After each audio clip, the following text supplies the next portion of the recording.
మానవుని యొక్క హృదయం దేవుళ్ళను తయారు చేసే కర్మాగారం అంట. ఎందుకంటే మనందరికి కూడా పెళ్లి కాకముందు నా భార్య ఇలా ఉంటే బాగుండని ఆలోచనలు ఉంటాయి, నా భర్త ఇలా ఉంటే బాగుండని ఆలోచన ఉంటాయా లేదా? ఎలా కలలుగా అంటారు, ఎంత ఎత్తు ఉండాలా, ఎంత ఎర్రగుండాలా, నల్లగా ఇట్లా చెప్పుకుంటారు. వచ్చిన తర్వాత ఎందుకు లేని అవన్నీ అంటారు, అవునా కాదు? మీ మొక్కలు అలాగున్నట్టుంది. ఇప్పుడు ఎందుకు అయ్యగారు వాక్యం చెప్పండి, ఆయన ఎందుకు గుర్తు చేస్తారంటున్నారా? సరే, గుర్తు చేయటం మా బాధ్యత, బాధపడటం ఆనందపడటం మీ బాధ్యత. సరే, మానవుని యొక్క ఆలోచనల్లో వారు ఆశించేది పొందుకోవడానికి చాలా విషయాలు వారి అంతరంగంలో ఉంటాయి. పలానా వ్యక్తి అయితే నాకు బాగుంటారు, పలానా వారైతే నా జీవితం సజావుగా సాగుతుందని హృదయంలో ఆలోచించుకుంటారు, మాటల్లో చెప్తారు, క్రియల్లో పని జరిగిస్తారు. హృదయంలో ఉన్న మాట చెప్పగానే అమ్మ నాన్నకి సరేనమ్మ చూస్తానని చెప్పి అంటారు. అలాంటి అమ్మాయిని అబ్బాయిని తెచ్చేస్తారు. చేసిన తర్వాత వీరిద్దరి జీవితం ఎలా ఆధారపడి ఉంటుందో చెప్పండి. నేను కట్టుకున్న ఆలోచనలు క్రమక్రమంగా తొలగిపోతూ ఉంటాయి. దినాలు గడిచే కొద్దీ భార్యాభర్తల మధ్య దూరం పెరుగుతూ ఉంటుంది. ఆ తర్వాత నెమ్మదిగా ఇక పెళ్ళెందుకన్న ఆలోచన దగ్గరికి వచ్చేస్తారు. అయితే ఈ రాత్రి పెళ్లి గురించి చెప్పను, కానీ ఒక 3 మాటలు చెప్తాను. దేవుడు అనే విషయాన్ని ఆలోచిస్తూ ఉంటే మానవులందరూ కూడా దేవుడు ఇలా ఉండాలి. ఎలా ఉండాలంట? అప్పులు తీర్చేవాడై ఉండాలి, చెప్పారు కదా అయ్య గారు. పొలం పంట బాగా పండాలి, ఆ తర్వాత రోగాలు రాకూడదు, నా కుటుంబం చుట్టూ గోరకాలాగా పనిచేయాలా, నా ఆరోగ్యం చుట్టూ డాక్టర్లాగా పనిచేయాలా, అవసరమైనప్పుడు ఏటీఎం కార్డులా ఉపయోగపడాలా అని చెప్పి మనిషి ఆలోచించుకుంటా ఉంటాడు. ఇది దేవుడు కాదు, అది నేను తయారు చేసుకున్న దేవుడు. అందుకని లోకంలో చాలా మంది దేవుళ్ళు అనబడినప్పుడు ఒకళ్ళు దానం ఇచ్చేవాళ్ళు, ఒకళ్ళు పిల్లల్ని ఇచ్చేవాళ్ళు, ఒకళ్ళేమో ఆస్తిపాస్తులు ఇచ్చేవాళ్ళు, వాళ్ళు చెప్పుకుంటా ఉన్నారు. ఎందుకని చెప్పండి? అది మానవుడు తన అంతరంగంలో పుట్టించుకున్న ఆలోచనలు అవి. ఆ ఆలోచనల నుంచి ఒక రూపాన్ని ఇచ్చుకుంటే ఆ రూపం దేవుడై కూర్చుంది ఈ రోజున. అలాంటిది మానవునికి వాస్తవం చెప్తా ఉన్నప్పుడు వాస్తవం అర్థం కావట్లేదు.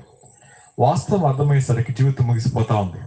ఈ రాత్రి నేను 3 విషయాలు చెప్తాను. ఈ ముఖాలను బట్టి ముందుకెళ్ళాలా ఆగిపోవాలో కూడా నిర్ణయించుకుంటాను. సో సమయం 9:30 అయింది. సో మీరు కొంచెం అలా సహకరిస్తామంటే ముందుకెళ్తుంది, లేకపోతే ప్రార్థన చేసుకుందాం అంటాను. అది ఏ క్షణాల్లో జరిగిపోవచ్చు, కాబట్టి మీరు సిద్ధంగా ఉండండి. సో 3 మాటలు నేను చెప్తాను. మొదటి మాట ఏంటంటే మానవుని యొక్క చెడుతనం. మొదటి మాట ఏం చెప్పండి? రెండోది దేవుని యొక్క మంచితనం. రెండోది ఏం చెప్పండి? మూడోది విశ్వాస యొక్క ధన్యత. విశ్వాస యొక్క 3 మాటలు గుర్తుంటే వాళ్ళు చెప్పండి. మానవుని యొక్క చెడుతనం, రెండోది దేవుని యొక్క మంచితనం, మూడోది విశ్వాస యొక్క ఆధిక్యత లేకపోతే ధన్యత. 3 మాటలు చెప్తాను. మీకు బైబిల్ లేకపోయినా గుర్తుండాలా, చదవడం రాకపోయినా మనసులో పెట్టుకోండి. చదువుదాం, చూడండి ఒకసారి. 36వ కీర్తన 1 నుంచి 12 వచనాలు అంతే ఉన్నాయి దాంట్లో. దాన్ని 3 భాగాలు చేద్దాం. ఎక్కలు వచ్చామా? 4 ఎక్కని చెప్పండి. 4 3 12 కదా. 4 వచనాలుగా తీసుకోండి. తీసుకుంటే 3 మాటలు వచ్చేస్తాయి. మొదటి 4 వచనాల్లో మానవుని యొక్క చెడుతనం గురించి మాట్లాడతారు.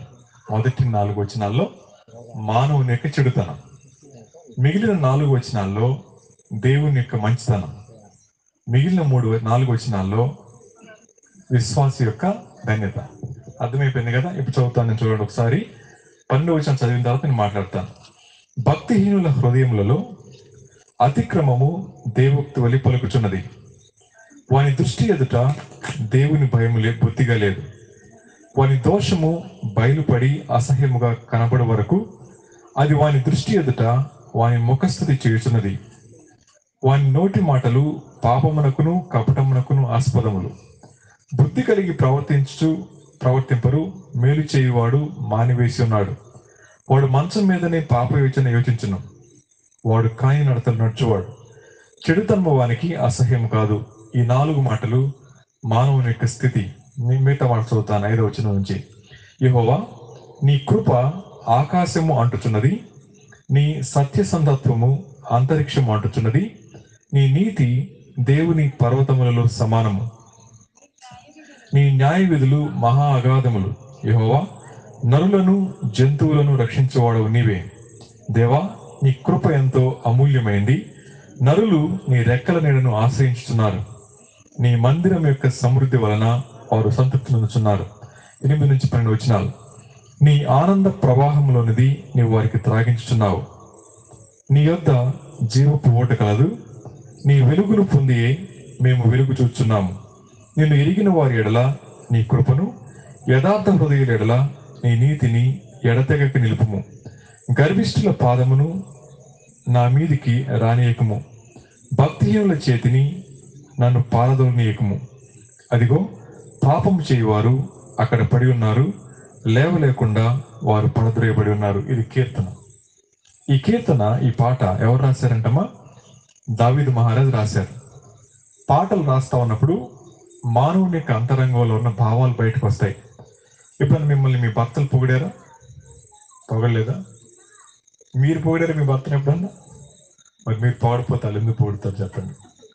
మీరు కూడా పొగడాలి కదా. రైట్. పొగడాలంటే ముందేమన్నా చెప్పండి, మనసులో ఇష్టం ఉండాలి. మనసులో నా భార్య పట్ల కానీ భర్త పట్ల కానీ ఇష్టం లేకపోతే ఏం మాటలు వస్తాయి చెప్పండి?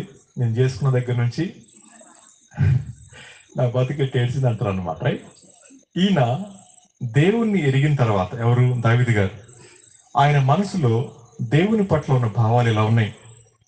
ఆయన అంటాడు, భక్తిహీనుల హృదయంలో అతిక్రమము దేవోక్తి వలె పలుకుచున్నది. వారి దృష్టి ఎదుట దేవుని భయము బుద్ధిగా లేదు అనే మాట. ఒక చిన్న ప్రశ్న వేస్తాను, తర్వాత మీరు సమాధానం చెప్పాలి. 2019 సంవత్సరంలో డబ్బులు తీసుకుని ఎంతమంది ఓట్లు వేసారు? చేతులు ఎత్తండి. డబ్బులు తీసుకుని ఎంతమంది? Very good. మిగిలిన అందరూ మంచి వాళ్ళమ్మా, వందనాలు. అలాగే ఉండండి. సరే, 2024 రేపు ఎలక్షన్స్ వస్తున్నాయి కదా. మీరు యేసు ప్రభు నమ్ముకున్న వాళ్ళైతే, మారు మనసు పొందిన వాళ్ళైతే, ఆయన ఏంది విశ్వాసం ఉంచి పాపాలు విడిచిపెట్టిన వారైతే డబ్బులు తీసుకోవద్దు. మీకు ఇష్టం వచ్చినప్పుడు కొట్టేసుకోండి. తీసుకున్నారా? 100కి 1000 రూపాయలు ఖర్చు అవుతుంది, జాగ్రత్త. 1000 ఇచ్చారని తీసుకున్నారా? 1,00,000 ఖర్చు అవుతుంది, జాగ్రత్త. ఆ తర్వాత పాస్టర్ గారిని నన్ను అన్న ఏం లాభం లేదు. నేను ప్రార్థన చేశాను తెలియడప్పుడు, ప్రభా, మా విశ్వాసులు ఎవరైనా డబ్బులు తీసుకుంటే ప్రభా వాళ్ళు చేయి లాగేయాలి, కాలు లాగేయాలని చేస్తారు. అదేంటమ్మా అని తీసుకుందాం రెడీ అయిపోయారా? ఆగండి పాస్టర్ గారు, 5 ఓట్లు ఉన్నాయి, వాషింగ్ మిషన్ కొనుక్కుందాం అనుకుంటున్నారా? మీకు దండం పెడుతున్నాను. అన్యాయంగా వచ్చేది ఏది కూడా ఆశించకూడదు. అది మనకు క్షేమకరమైనది కాదు. మీరు ఒకవేళ యథార్థంగా పరలోకానికి సంబంధించిన వాళ్ళైతే ఇలా చెప్పొచ్చు, అయ్యా మాకు డబ్బులొద్దు, మేము యేసు ప్రభు నమ్ముకున్నాం. ఆ ఒక్క మాట చాలు, పరలోకంలో మీకు అధిక ఫలం అవుతుందన్నమాట. అంత మాత్రమే కాదు, ఆ మాట చెప్పి చూడండి, మీ బిడ్డల పట్ల, మీ కుటుంబం పట్ల దేవుడు చూపించే కృప అపారంగా కనబడుతుంది. ఆ తేడా కనుక మనం చూపించకపోతే లోకానికి మనకు వ్యత్యాసం ఏమని చెప్పండి? ఇప్పుడు చూడండి, ఆయన అంటాడు, భక్తిహీనుల హృదయంలో అతిక్రమము దేవోక్తి వలె పలుకుచున్నది అనే మాట. అతిక్రమం అంటే అర్థం ఏంటండి అంటే, ఎప్పుడన్నా మీరు భీమవరం వెళ్ళారా? వెళ్తున్నప్పుడు ఆ స్పీడ్ బ్రేకర్లు కనపడతాయి. రాము స్వీట్స్ దగ్గర స్పీడ్ బ్రేకర్లు కనపడతాయి. ఆ స్పీడ్ బ్రేకర్ల మీద ఆటో దూసుకుంటూ వెళ్ళాడు అనుకోండి, మీకు ఎలా ఉంటుంది? లోపల హాయిగా ఉంటుందా? ఎగిరెగిరి పడతారు, నడుము తలకాయ నొప్పి పట్టేస్తుంది. ఆ స్పీడ్ బ్రేకర్ ఏమంటదంటే, అటు నుంచి ఇటు నుంచి బళ్ళు వస్తాయి, కాస్త ఆగిళ్ళని. నా కళ్ళు నెత్తికెక్కినాయి అనుకోండి, సర్రని లేపేసుకుంటాను, స్పీడ్కి వెళ్ళిపోతాను. వెళ్ళిన తర్వాత నష్టపోయేది నేనే. అతిక్రమం అంటే ఏది చేయొద్దు అని దేవుడు స్పష్టంగా చెప్పాడో ఆ విషయాన్నంట భక్తిహీనులు చేసి తీరుతారంట. అర్థమవుతాం? దేవుడు దేన్ని వద్దంటే చేసి తీరుతారు. ఒక చిన్న ప్రశ్న మళ్ళీ, అబద్ధమాడి 3 నెలలైందని వాళ్ళ చేతులు ఎత్తండి. నువ్వు ఎక్కడ దొరికేవారు అనుకుంటున్నారా? మరి తప్పదు. అబద్ధమాడి 3 నెలలైందన్న వాళ్ళు లేదా 2 నెలలైందన్న వాళ్ళు, 1 వారం అయిందా? వారం కూడా కాలేదు, 1 రోజు కూడా కాలేదు. సరే, బైబిల్ అంటుంది, ఏ అబద్ధికుడు పరలోకానికి వారసుడు కాదు అని. నాకులాగా బైబిల్ చెప్పేవాడైనా, మీకులాగా కూర్చుని వినేవాడైనా, ఎవరైనా సరే, అంత కఠినంగా చెప్తే అట్ట పాస్టర్ గారు అంటే అలాగే ఉంది మరి బైబిల్లో. అందుకని మానవులు కల్పించుకున్న దేవుడికైతే ఇబ్బంది లేదు. ఇప్పుడు మీకు అర్థమవుతుందా? నా మనసులో నాకు ఇలా కావాలనుకున్నాను దేవుణ్ణి, నేను పుట్టించుకున్నాను కాబట్టి ఆయన అన్నేమనరు, ఎందుకంటే నా ఆలోచన కదా అది. అందుకని మనిషి ఎందుకు తన హృదయంలో దేవుడు తయారు చేసుకుంటాడు తెలుసా?